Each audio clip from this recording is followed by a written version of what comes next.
थोड़ा यकीन, थोड़ी जिम्मेदारी और कुछ समझदारी तो सीरीज हो जाएगी हमारी। This is Najibul Hasnain, honestly speaking. मेरा ख्याल है आप समझ नहीं पाए होंगे कि मैंने यकीन, समझदारी और जिम्मेदारी की बात क्यों की है। मैं आपको समझाता हूं, मैं एक्सप्लेन करता हूं कि जब पाकिस्तान ऑस्ट्रेलिया के खिलाफ खेलता है तो मेंटली हम ये मान लेते हैं कि ऑस्ट्रेलिया से जीतना बहुत मुश्किल है, ऑस्ट्रेलिया को हराना आसान काम नहीं है। ये हमारे माइंड में चल रहा होता है। इसी वजह से हम कुछ भी कर लें, आखिर में जाकर हमें शिकस्त मिलती है। आखिर में जाकर हम करीब भी आ जाते हैं तो भी हाथ पैर फूल जाते हैं, क्योंकि हमने ऑलरेडी ये तय कर लिया है कि ऑस्ट्रेलिया से जीतना तो बहुत मुश्किल है। थोड़ा सा यकीन होना यहां पे बहुत जरूरी है। सेल्फ बिलीफ हो कि हम अच्छा खेलेंगे तो हम जीतेंगे। साथ साथ जहां मैं समझदारी और जिम्मेदारी की बात कर रहा हूं, तो ये मेरा इशारा हमारे बल्लेबाजों की तरफ है।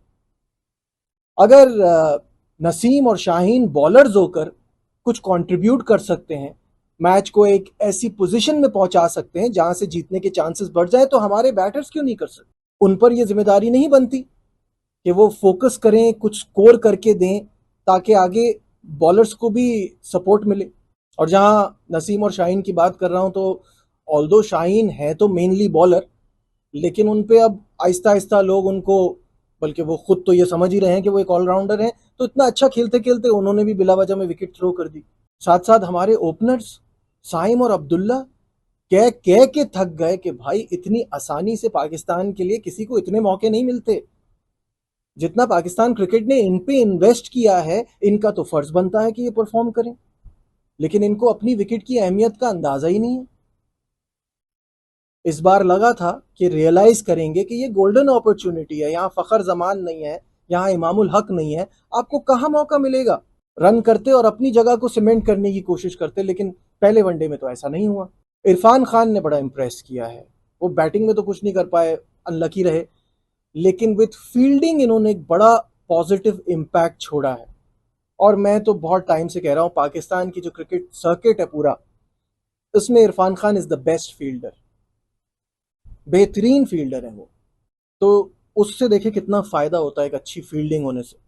आई होप कि वो बैटिंग में भी परफॉर्म करें और अपनी जगह को जस्टिफाई करें। बाबर आजम को क्या कहूँ, वो मुझसे बहुत बेहतर चीज़ों को समझते हैं, पाकिस्तान का एक बड़ा नाम है, उनको पता है उन्होंने क्या करना है। लेकिन वो जो स्पिनर्स के खिलाफ उनकी कमजोरी है, उस पर बहुत जरूरी है कि वो वर्क करें। आखिर कब तक रमीज राजा आपके पीआर का काम करते रहेंगे? उनको दूसरे काम भी हैं भाई। नहीं, इन ऑल सीरियसनेस, बाबर की जो 37 की नॉक थी वो बहुत कमाल थी, और बड़े क्लासी प्लेयर लग रहे थे वो। मैंने पहले भी कहा, वो अनलकी रहे, थोड़े अनफॉर्चुनेट रहे, बॉल थोड़ा बैठ गया। लेकिन एडिलेड में अगर पाकिस्तान ने जीतना है तो बाबर को रन्स करना होंगे, उनको अपनी जिम्मेदारी निभाना होगी, क्योंकि जब उनके बैट से रन उगलते हैं ना, तो टीम के लिए बड़ा आसान हो जाता है। दूसरा मैच जीतने का पाकिस्तान का बहुत ब्रिलियंट चांस है। थोड़ा यहाँ फोकस कर लेना और इस जीत से जो पॉजिटिव्स हासिल किए हैं वहां लगाए, तो ये सीरीज भी पाकिस्तान की हो सकती है। क्योंकि अगर पाकिस्तान दूसरा मैच जीत जाता है तो तीसरे मैच में ना ऑस्ट्रेलिया बड़े चेंजेस कर रहा है। ऑस्ट्रेलिया 5 टॉप खिलाड़ियों को रेस्ट दे रहा है, जिसमें कप्तान पैट कमिंग्स हैं, मिचेल स्टार्क हैं, जॉश हेजलवुड है, मार्नस लबुशेन है, स्टीव स्मिथ है। ये सब आराम कर रहे हैं, तीसरा वनडे नहीं खेलेंगे, क्योंकि भारत से जो बॉर्डर गवास्कर ट्रॉफी खेलनी है, ऑस्ट्रेलिया को उस बात का अंदाजा है कि ये कितनी इंपॉर्टेंट है और कितना गोल्डन चांस है यहाँ इंडिया को शिकस्त देने का। तो इस वजह से Xavier Bartlett, Spencer Johnson, Josh Philippe ये टीम में शामिल होंगे। हेजलवुड की जहां तक बात है, तो टेस्ट की तैयारी के लिए वो शेफील्ड शील्ड का मैच उन्होंने खेला था।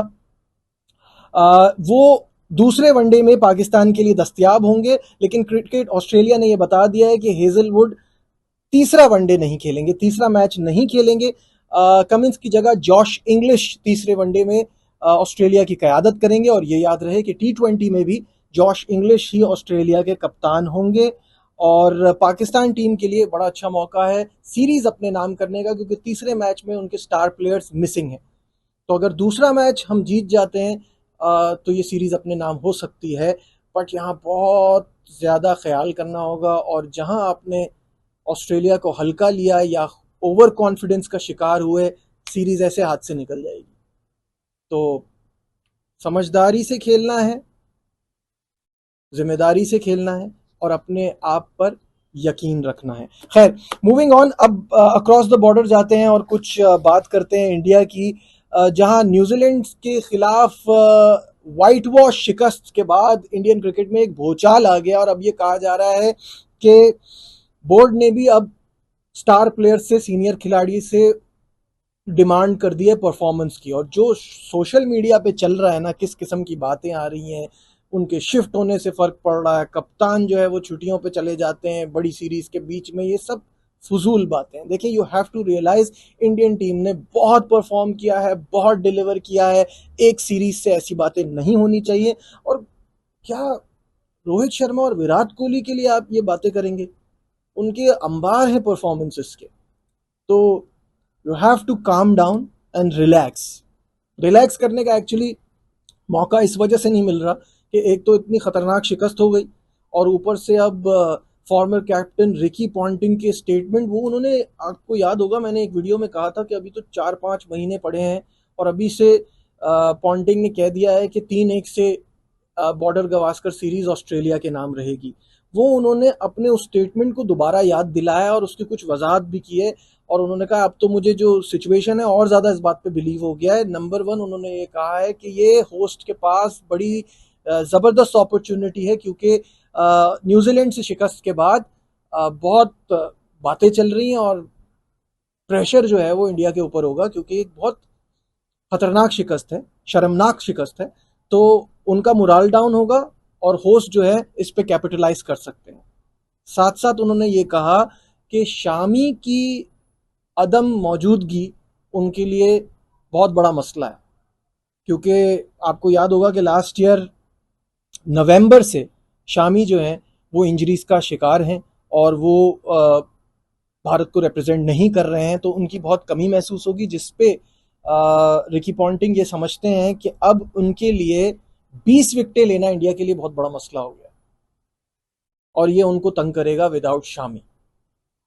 अब बल्लेबाजों पे ऑलरेडी प्रेशर है पिछली सीरीज का, तो यहाँ इंडिया को जो 2014-15 से अब तक हरा नहीं पाया है ऑस्ट्रेलिया, तो ये बड़ा ब्रिलियंट मौका है उनके पास। तो ये चीज़ है, इस पे देखते हैं क्या होता है। साथ साथ आपको ये भी बता दूं कि एक ऐसा खिलाड़ी है जिसपे मुझे बड़ी हैरत होती है कि इतनी ज़बरदस्त परफॉर्मेंस है all format of the game में, टेस्ट के लिए उसको कंसिडर ही नहीं किया जाता।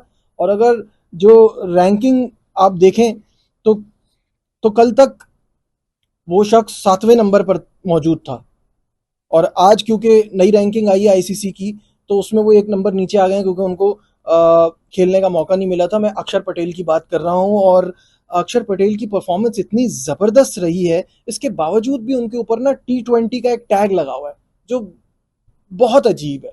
और ये जो न्यूजीलैंड की सीरीज थी वो स्क्वाड का हिस्सा थे, उनको एक भी मैच में खेलने का मौका नहीं मिला। और अब तो कमाल हो गया कि बॉर्डर गवास्कर सीरीज के स्क्वाड से ही उनको बाहर कर दिया है। मेरे सामने उनके स्टैट्स हैं, 14 मुकाबलों में तकरीबन 36 की औसत से 646 रन हैं और 20 से भी कम औसत से 55 विकेटें हासिल की हुई हैं।